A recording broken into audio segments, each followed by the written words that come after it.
Hey everybody, this is Talkative Carl back again for more Star Wars review. And the next review will be taken care of after we wrapped up Bad Batch. Check that out on the YouTube channel, youtube.com/Talkative Carl. Now I will be covering season 1 of Rebels. And I'm covering because I thought it was way more than this, but apparently it's just 4 seasons of this.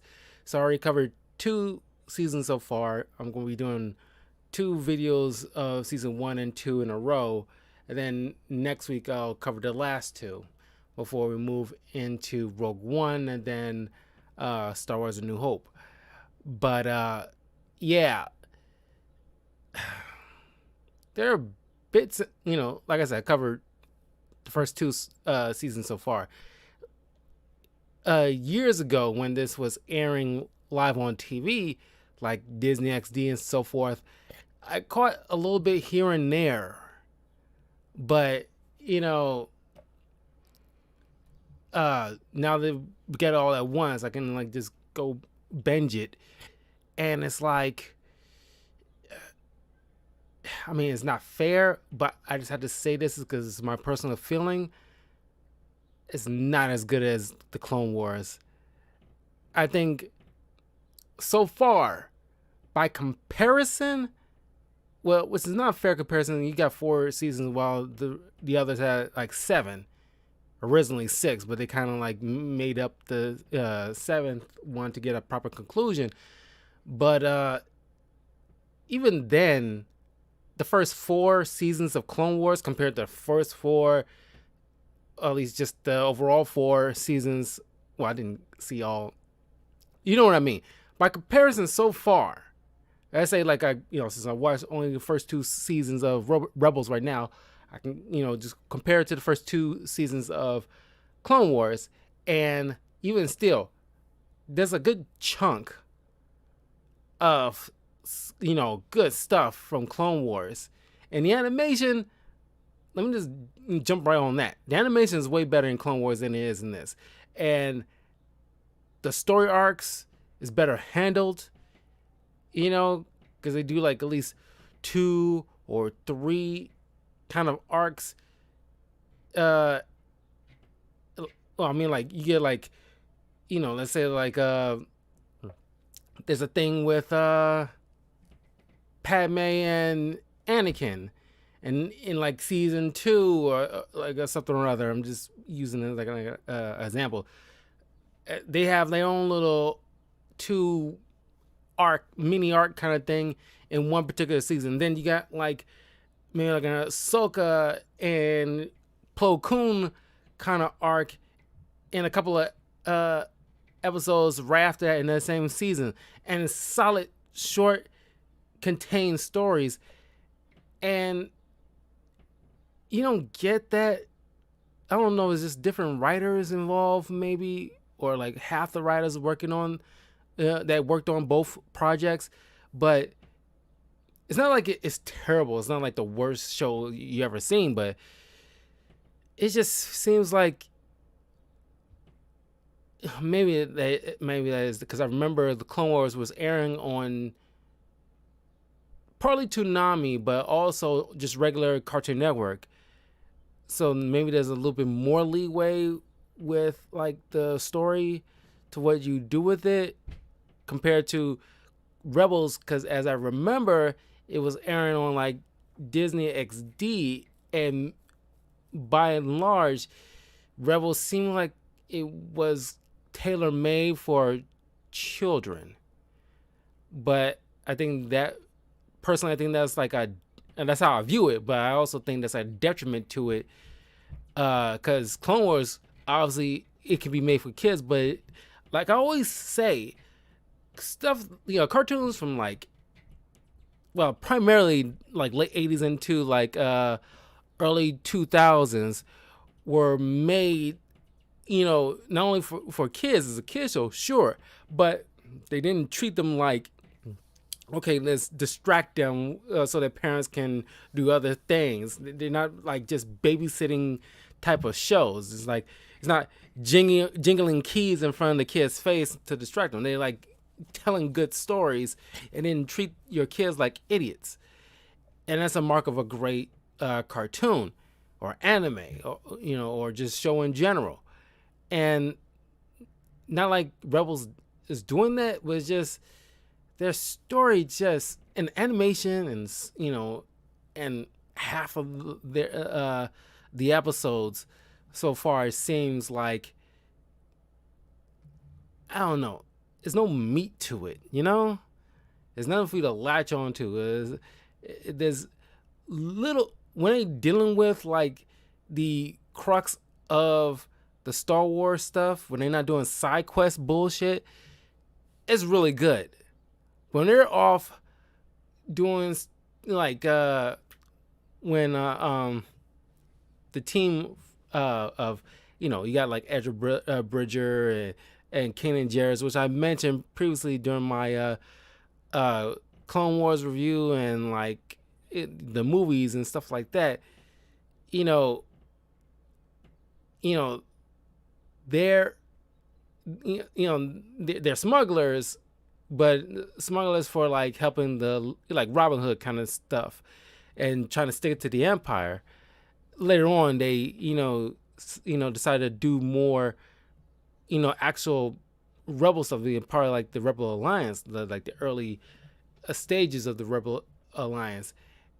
And when they off doing these side quest stuff, now I get it, it's the first season, they're trying to get that footing, but it is like Dolesville sometimes, at least for me. And I get it, it's not that dissimilar to anime and their filler arcs, but they have to, weave some way into the main story.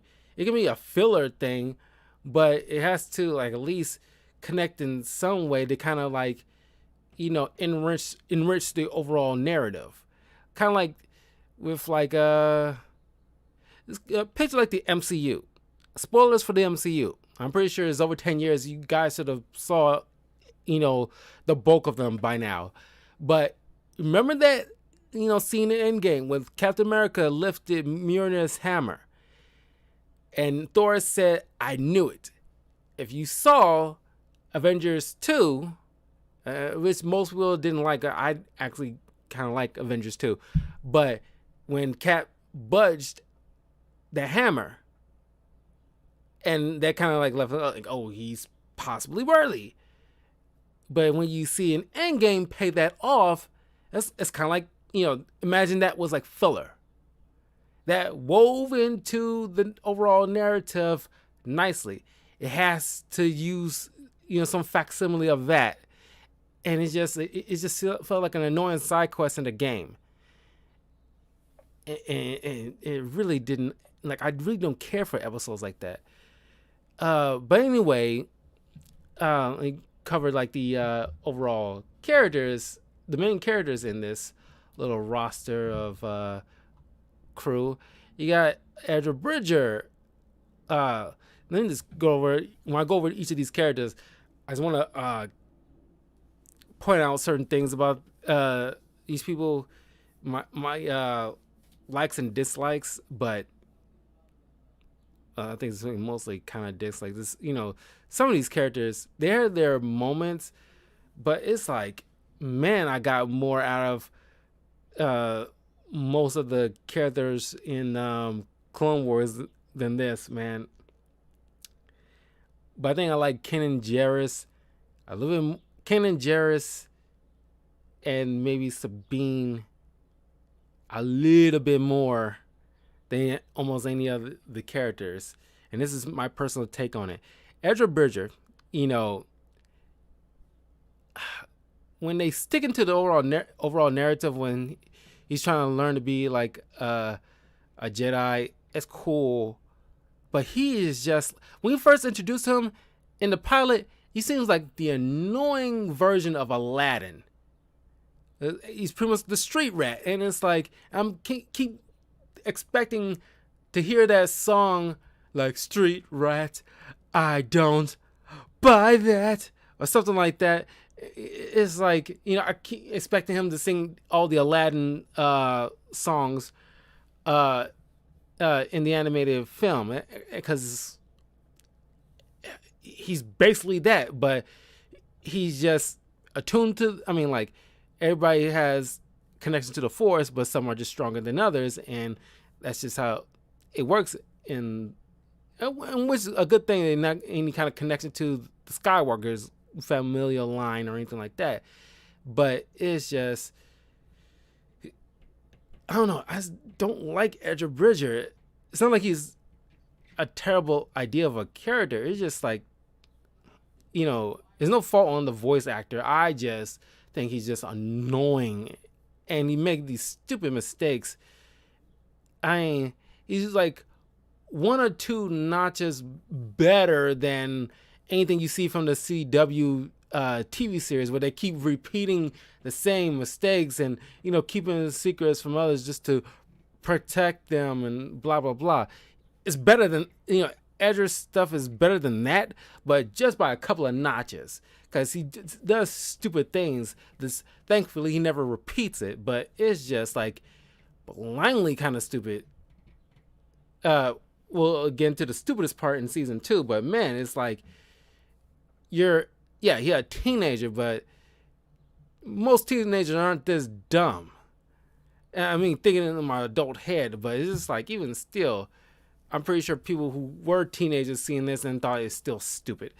Then you got Hera Syndulla, who you seen as a little kid, I believe, in the Clone Wars, because her father was one of those rebels on Twi'lek, the planet Twi'lek, like with the alien race with the tails on their heads, and her father was that rebel guy helping the Windu liberate their people and kind of stuff like that. He was the Che Guevara kind of guy. She's all right, but I don't know. I want to say she's like the den mother, but she I don't know. She makes certain decisions in season 1 that it's like, I don't know. I've seen like space captains and most stuff that don't, because I kind of picture it like something like the Starship Enterprise kind of situations, like Picard or Kirk, to where it's like she's like she and Kanan are discussing things with an informant about best ways to stick it to the Empire, and which people to help, and like certain information that they get to better their missions. And she's keeping, and like you get an episode where Sabine, who I confused with Bo-Katan in Clone Wars, in the last couple of episodes of Clone Wars, and like I knew, like I heard that name Sabine before, and like I knew it was a Star Wars thing, and like I got it here, but she is like Sabine's like I don't trust like anybody that I'm gonna meet. It's like because she used to work for the she used to be like a grunt or something in the Imperial army force, until she saw things that she didn't agree with, and she broke off and decided to like work with Kanan and Hera. But she is like, again, like I mean, like, not that she's wrong. I'm not sure how long these guys, before Ezra came around, how long these guys was working together. Because if it was like less than a year, then I'm more so on Hera's side, into like, if Hera and Kanan have been working with each other long before they formed this team, then these two is the only ones that needs to be in the know about like certain important details that they decide to share with the rest of the group or not. And she's getting like antsy about it and like copping an attitude like, like, this is why I left the Empire, because I kept stuff from me and done things I don't agree with. I need to be in the know and blase, blase, blase. And it's like, if you've been here for a year or less, you don't need to know shit. And I'm sorry. And, I get it. You don't want to be left in the dark. But if this is not Army, so there's no like, but it's still some level of chain of command. And like, what do you call it? It's like a seniority. You don't need to know everything. They will tell you. No, it's not like the Empire where it was strictly won't tell you, period. And these guys are not going to do anything shady. And of course, she mentions like she trusts them. She just don't trust this informant. You don't have to trust in like she said, Hera said, you don't have to trust this informant. You just need to trust me and my decisions. And I will tell you when I feel like you need to know. And trust me, and like I will tell you, and I will not like just hide stuff for the sake of hiding stuff. But on the flip side of that, if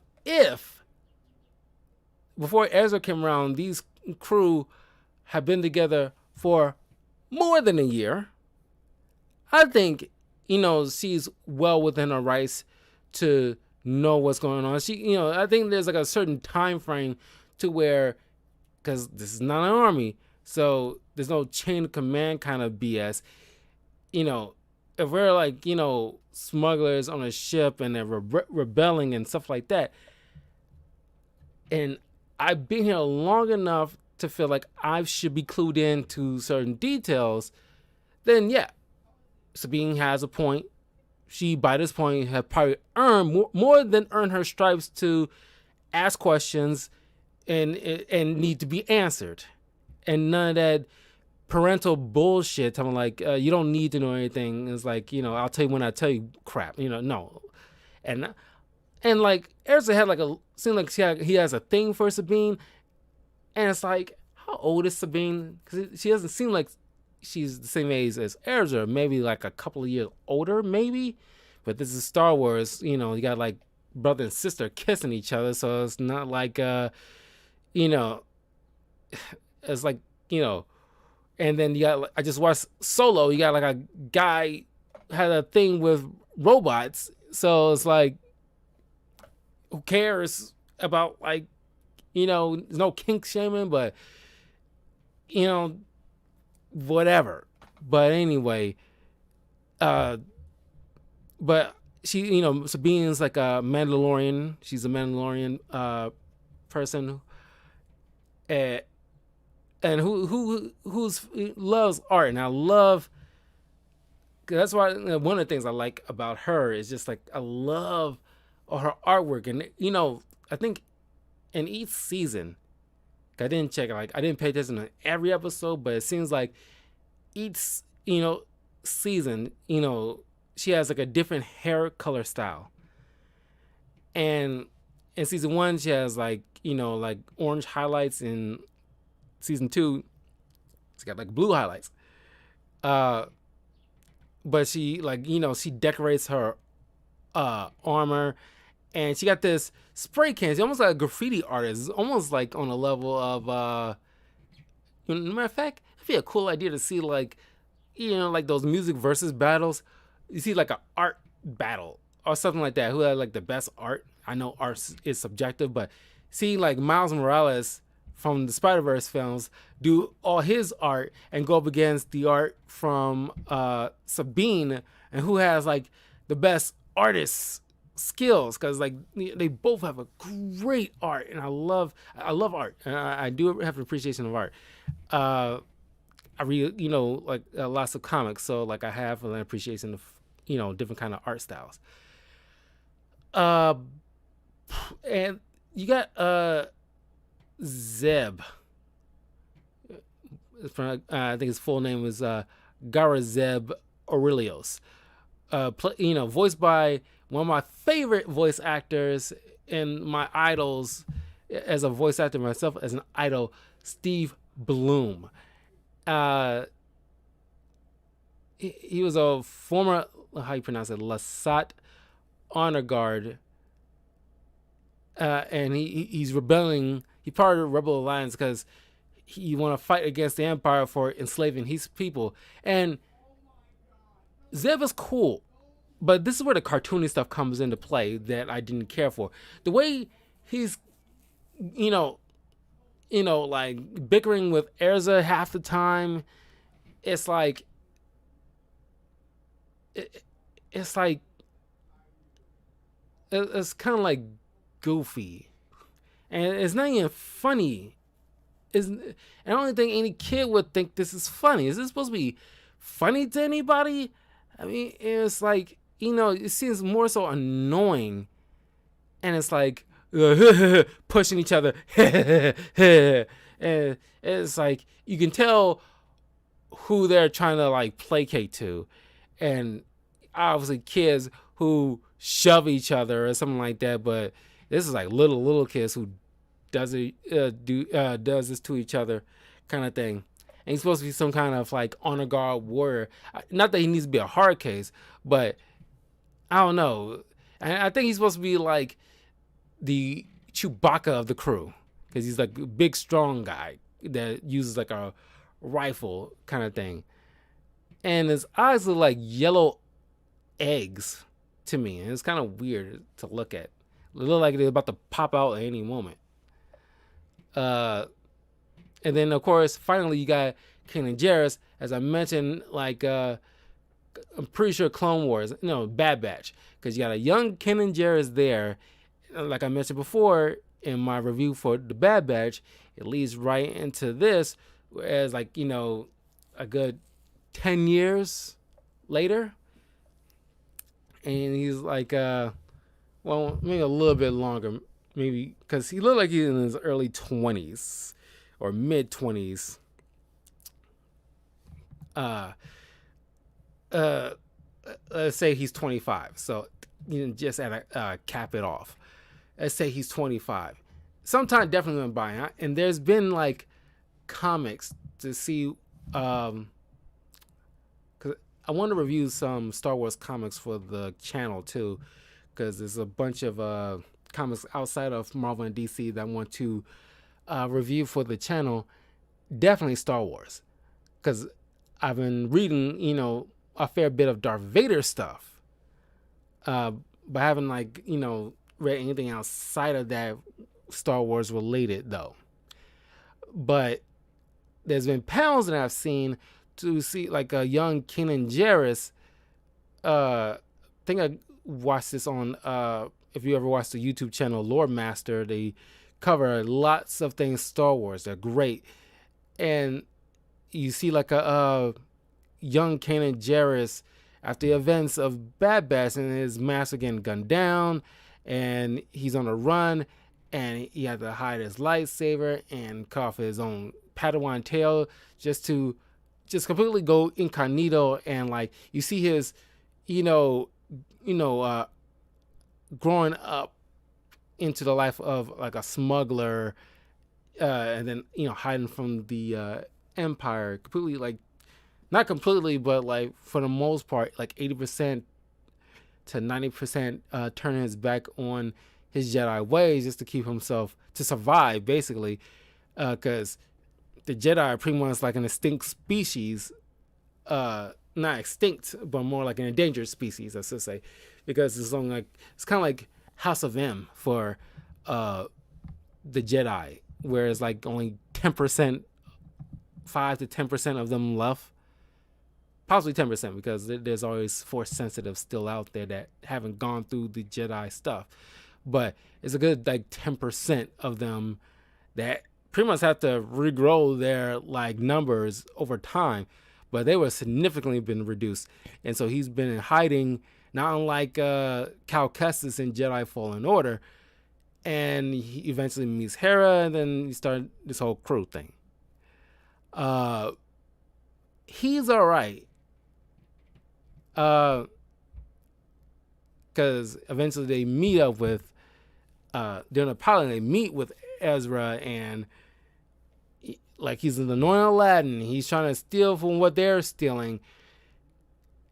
And he doesn't know what they're stealing. He's just stealing just to steal because he's been like on his own for 8 years because his parents had died trying to fight against like the Empire, like, you know, broadcasting to anybody who listened in like an underground kind of basement, trying to, you know, help rise up against like the imperial fascist government. And so he's been on his own for like 8 years. So from like a young kid to like let's say like he's 15 or 16 at this point. And he, you know, come across them, knows like, you know, Jaden's old lightsaber and holocron. No, this is the lightsaber. And no, yeah, it was a holocron because it was like a message with Obi-Wan Kenobi about like at the end of the Revenge of the Sith, sending out a message that you know about like the Order 66 event. And Kanan notices how like, of course, Ezra's doing all these acrobatic stuff, like crazy amount of jumping and, you know, acrobatic skills, and like, well, he's force sensitive and blah blah blah. So he's taking them on his wing. So like I said, they're, you know, going to space adventure kind of situation, helping who they can. But the thing is, then it's like every other episode is like, okay, you establish that you want to train this kid, but then you question your abilities as a teacher. Then Ezra is like, you know, falling short. Now I get it. Kanan is hesitant because his training was forcibly stopped short because he was still a Padawan. He hasn't really gone through, or at least finished the proper trials and when Order 66 occurred. So he's only teaching what he only knows so far up to that point, which he doesn't think will be like, you know, sufficient enough to be a proper teacher. Because he hadn't essentially graduated, which makes sense. But it's just like the flip-flopping to like, you know, it's like, and there was an episode where they, you see it in the Clone Wars, because if you remember, in Clone Wars, Ahsoka's best friend that she fought with turned traitor, and her Jedi Master, that's the one, you know, she, you know, escaped Order 66 briefly, but got captured. Then she was executed, but then also her body was pretty much like,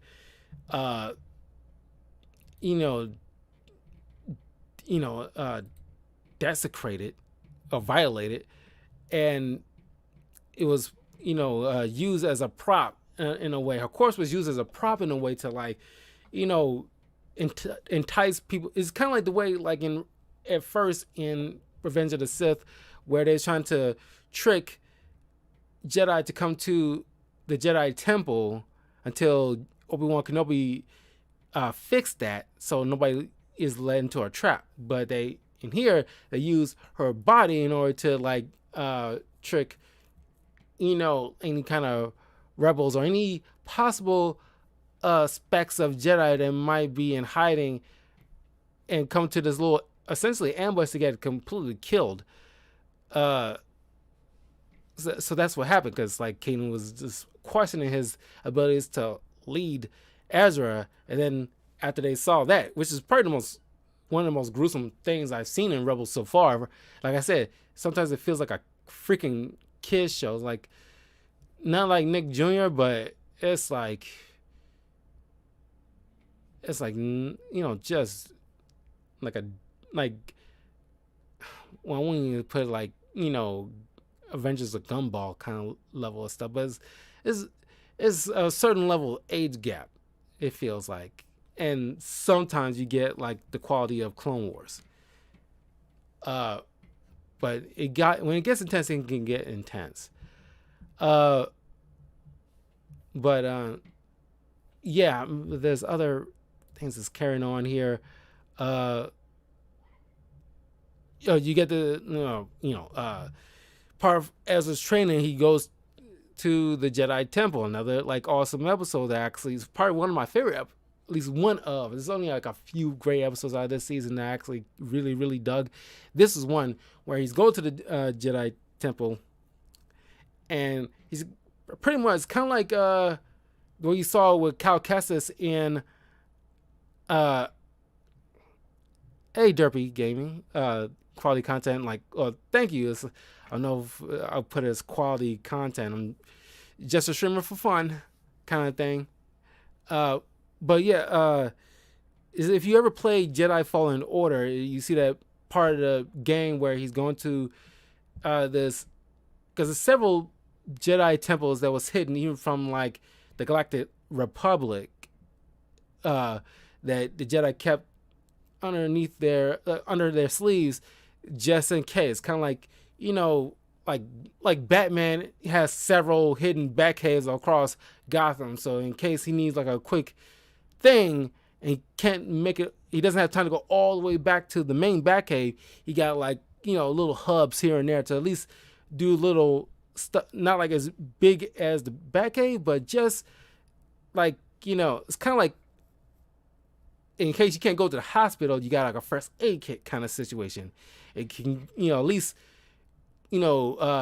carry you to a certain point. It's kind of like that. So they go to this Jedi temple to where Ezra is trying to find his own kyber crystal as part of his, as part of the Padawan training, making their own lightsaber. He gets a blue kyber crystal, and of course, he has to go, before he does that, he got to go through the trials, and he has to make his way being tested by the Force. And they have been meeting up with his Grand Inquisitor. And he's seen all these terrible visions and everything like that. His friends turn on him, and Kanan getting killed by the Inquisitor, until he realizes it's all fake, it's an illusion. I'm not falling for this crap. And then he meets, or at least the disembodied voice of Yoda, who's guiding him. And of course, one of the things Ezra was always fearing is losing family again. And at first you think, like, because he's a young kid, and like, kids only see like black and white half the time, and there's no nuance to it. He just sees like, oh, the Empire is bad, I want the power to defeat them, fight them, and protect my friends and family, what I've accumulated, and take revenge on what I lost.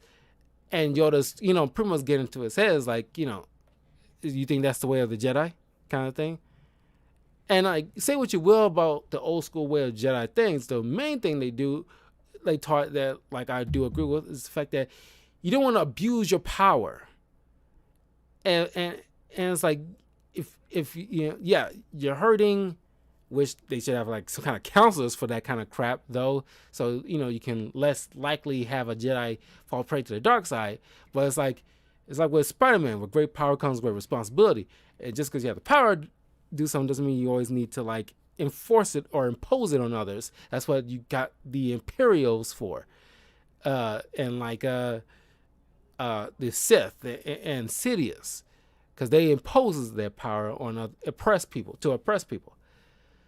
So he realized, I want to use my power to protect my friends instead of just bashing the people who hurt me.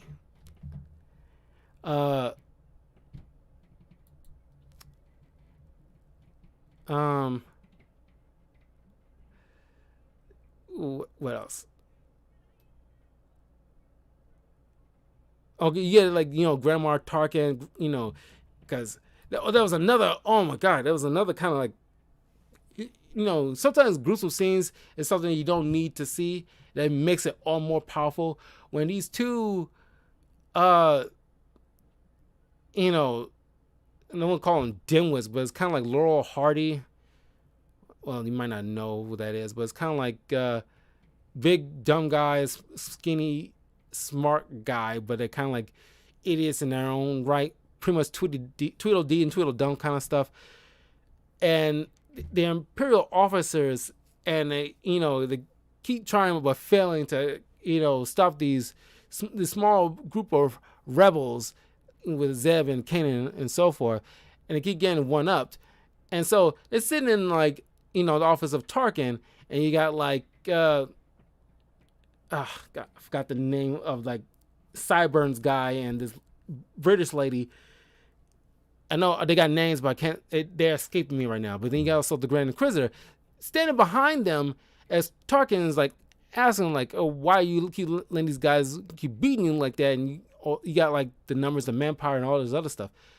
But then none of the excuses flying. And then you see like Grand Inquisitor walking right behind them, and at that moment I would have been like, because they didn't seem like to notice or think they had any kind of care in the world for like a Grand Inquisitor who is Jedi, who's force sensitive and wielding like a fucking dangerous lightsaber that could pretty much cut through almost any doggone thing. Standing right behind him, Lord knows what he's gonna do, and like, I don't even keep like a watchful eye on that whole situation while I'm sitting there talking. Okay, why is this dude standing behind me? Kind of situation, like whatever. And it's like,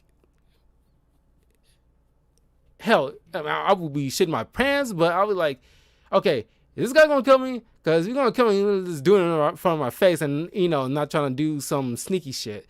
But you see, like as Tarkin's in frame as the Grand Inquisitor lights up his saber and slowly pushes the ends because he got like a dual bladed lightsaber, and just pretty much pushes it forward and cuts their heads off. There's a lot of heads flying off in this series, I can tell you that much.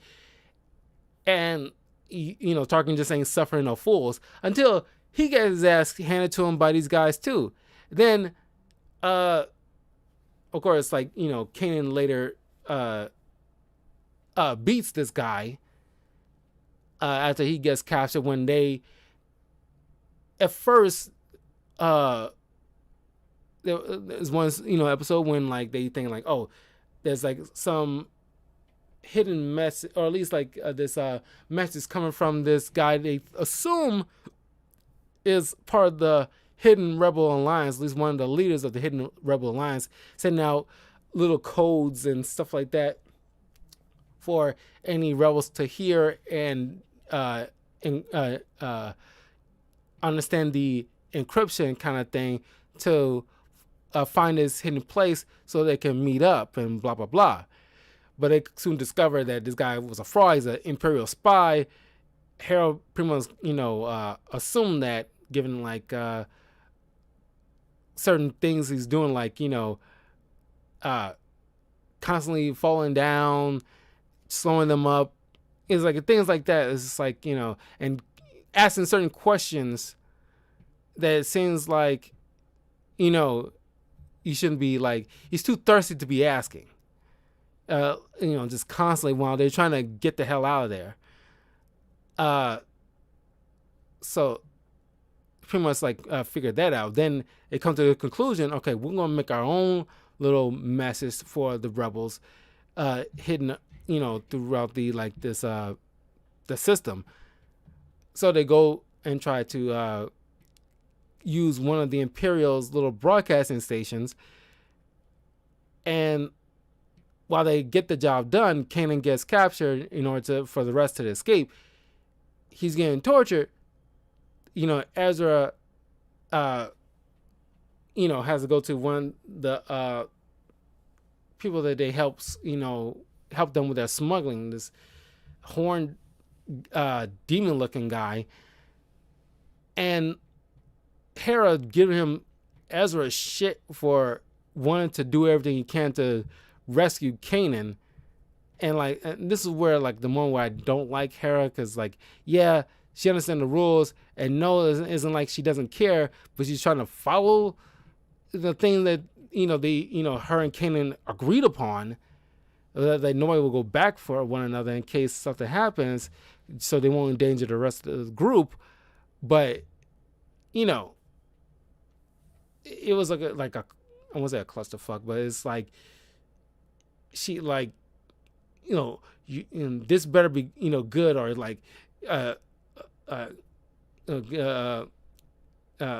all this better be worth it kind of thing. It's like, what are you threatening him? Like, he's trying to help. It's like you're not his fucking mother, first and foremost. And it's like, you just hear him out or something like that. You sitting there like questioning like that.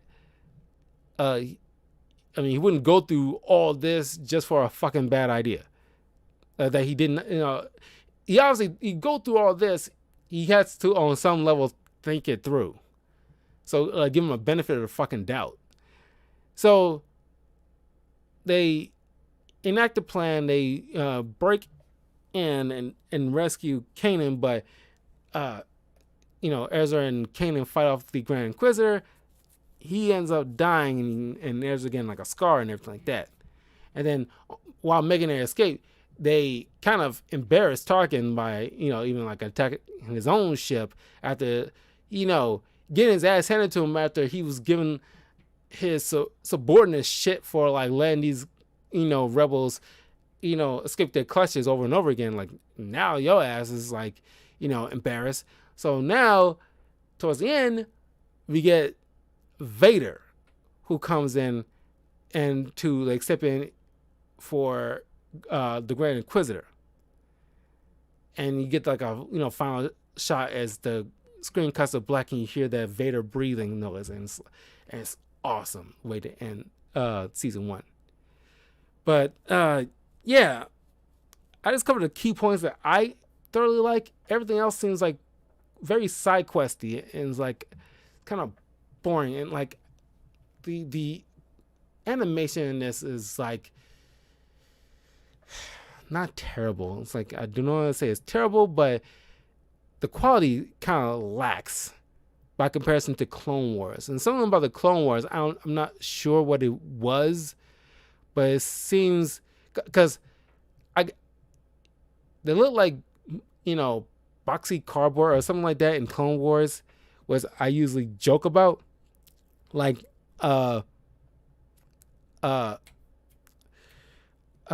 crap, what's his name? Dooku, who seems like he's just all beard that talks, where that's not how Christopher Lee looks at all. He has a beard, but he's not all bushy where it seems like you barely see his mouth. He's just like stubble kind of thing, but the beard is very like cardboard boxy kind of thing. But something about it that I like. While here it seems like they're using the same graphics engine, but it's more so they decided to turn them, like Edra Bridger's face and hair seems like very clay mixed with balloon animal. And so it's like and he got his hair kind of thing. Or just it's like a robot chicken claymation, that got better budget. And it's just like, I'm not feeling with like, there's bits and pieces that look good, but I remember as a little kid when this was like Rebels was a thing, and I remember there's like a commercial, I'm pretty sure it was for a toy, but I think they kind of lean it in. This could be Mandela effect kind of situation, but I think it's like placating. The toy line was placating to the Rebels show. at the time, but